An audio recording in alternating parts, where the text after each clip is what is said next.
there's like a bunch of weird things. Like the Gaston Pfeiffer thing was off the card. That sucked. Also, Bruce Buffer, he rarely messes up, but he messed up on. Did he? Yeah. So I'll play which fight? Jamal Emmers. But he messed up. Gabriel Miranda. He messed up like 2 pay-per-views ago as well. He's definitely messed up before, but it's very rare. I know. It's like less than a handful. I know. Or a handful at the most. But let's see. Announced the wrong winner. Wrong winner. And it's actually, when you watch this, it's kind of funny too. But here we go. Declaring the winner by TKO, Gabriel Miranda. Just look at that TKO. Right, Jamal. Ladies and gentlemen, I'm here with Jamal Emmers. Jamal. They cut his mic off. Jamal. They cut his mic off. So he did correct himself, but the mic was already cut off. He's like, oh, Jamal, fuck. I mean, it's got to happen once in a while. It's a tough to be. Some dude said, bro, I was so sad. Why couldn't they let my dude Bruce correct himself? Yeah. Someone said, nah, them cutting his mic made it 10 times worse. Wow. Buff needs to retire. Get the fuck out of here. No, yeah, what the frick? He's the best. Yeah. I mean, at least it wasn't like a main event, you know? Yeah, You're it wasn't gonna do it. It wasn't on prelims. these, yeah. But still, like It's a fight night, baby. like so. Me and Case were talking earlier too. Like, do you know how that thing works? Is it on his card? Like it says, "Boom, this guy won." Yeah. He circles it. So he just You'll somehow... see him like he finds out before it and he circles it. Oh, so it's in his That's ear why and he- Dana goes to him first. Okay. Like that's why you see Dana's face on some fights. He's like, fuck. Like when Ankalaev won, you see him like, fuck. Yeah, he was bummed. Because he asked Bruce, and Bruce was like, Ankalaev. And he's like, fuck. Yeah, so we just circled the wrong name. No big deal. Yeah, all good. After so many times getting it right, it's all good. yeah, Shit once happens. in a while. Shit happens. People get it wrong. Announcers in other sports get it wrong all the time. What's that? Announcers in other sports get it wrong. Yeah, but I mean, he's on the biggest I know stage. but he's possible. also known for not getting it wrong. So when he does, it's like, oh my god. Like that one announcer in basketball was like, big black dick. God damn it. Let's take a little break here. What does a mechanic, auto shop owner in Georgia, a taco restaurant operator in Arizona, and a life-saving medical innovator in Tennessee all have in common? Well, they're all small businesses, and they're thriving on TikTok. She Mechanic, AZ Taco King, and CPR Rap are just 3 of the 7.5 million businesses across the U.S. that are using TikTok to compete and grow. From family-run establishments to entrepreneurs, 74% of businesses on TikTok say the platform has allowed them to scale their operations, increase sales, and expand to new locations. And the growth means jobs. Today, millions of businesses on TikTok employ more than 28 million people and counting. Small businesses thrive on TikTok. Learn more about TikTok's contribution to the U.S. economy at tiktokeconomicimpact.com. This also involves the same fighter, the guy that got the TKO win. This is his corner, and apparently the corner cam caught his coaches like arguing with each other right after the knockout. Really? Yeah, so I'll show you this real quick. As you see the reaction from the Embers corner, Jake Benny, Chris Padilla, Chris Cullen. Wait, and he won by knockout? Yeah. So that's the one where they got the name wrong, or Damn. Bruce Buffer. So the black dude knocked out the I guess he's Mexican, Miranda. Yeah. I'm not sure, but yeah. So he knocked him out, but then as soon as that it was done, the coaches went off on each other. So the striking coach was yelling at the I guess the head coach, and I think they were listening to, or like they're reading his mouth, and it says like, "I told you so," or something like that. He's probably saying, keep it on the feet. Right, Yeah, that's what people are thinking right now. He's like, hey, no, take him down, secure the win. And he threw the right hand, knocked him out. He's probably like, I fucking told you. Yeah, but That's all it is. Just emotional. I bet they're fine now. So I want to ask you this: in your corner, have your coaches ever been like, Never. barking at each other for Never. never? No, never. No, it's rare. So it's rare then. Yeah, rare. Super rare. First round finish, too. They might not just like each other either, I mean, is there like like a lot of ego with the coaches? Oh, yeah. So that's what I'm saying. It must happen. Big time, especially if it's striking, if it's going to the ground, jiu-jitsu, the conditioning coach, like they all want the credit. So when you win by submission, the jiu-jitsu coach is like, yeah. Yeah. And by striking, he's all, yeah.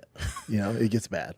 But this was just a more intense confrontation. And I think this one, he was like, take him down. He's like, what are you talking about? He's like, he's lighting him up on the feet. He's like, no, take him down. He's like, no, stay. Throw the right. Boom. Fucking told you. And that he's just emotional. I bet they're cool now. Grown men. I bet they're fine. Okay. This is a little update on Topuria. You know how like Islam Makhachev said he wouldn't, or Islam Makhachev's team said he would not like give him a chance at the belt. So Topuria says that he dropped the title because the UFC promised him that he would get a title shot. Yeah, I told you guys this. Remember? I don't. Yeah.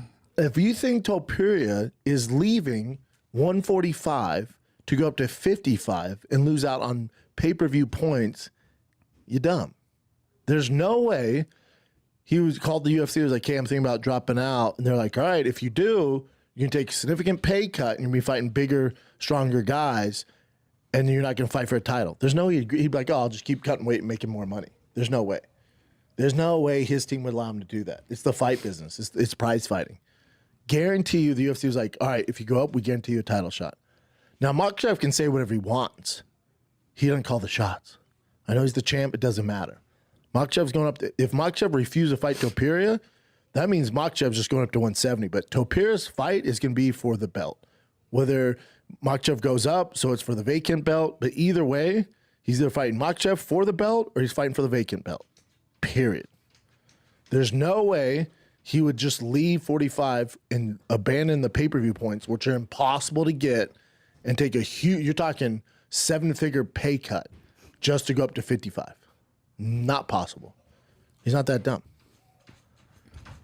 Should we just open? Let me let down. Yeah, let his ass in. Yeah, I guess this is Down. So he says the belt is at stake. It's at stake. That was the promise for me leaving the featherweight title. Hey, come on, Bubba, chill. Because come on, I could have done it another way. Like I'm going to wait until they send a contract sign, then I'll vacate the title. Yeah. But always, everything they promised has been delivered. Yeah, guarantee it. This has to be a money thing then, right? With Makhachev? You wouldn't leave 45 and have pay-per-view points, and he's a pretty big pay-per-view star. You wouldn't leave that just to go to 55 just for the fuck of it and give up all that money. There's no way. There'd be no reason. Even the weight cut is miserable. He wants money. The money's in pay-per-view points. Like the fuck you money is in pay-per-view points. So when people cry, there's a lot of people out there, the UFC might not sign certain fighters, like the guy Alex Pereira lost to in Glory, the UFC didn't sign him, or Dembois, he didn't find Dubois. The The boxer? Or what do you mean? The kickboxer. They didn't sign him, I think that's his name. I don't know. I forget his name.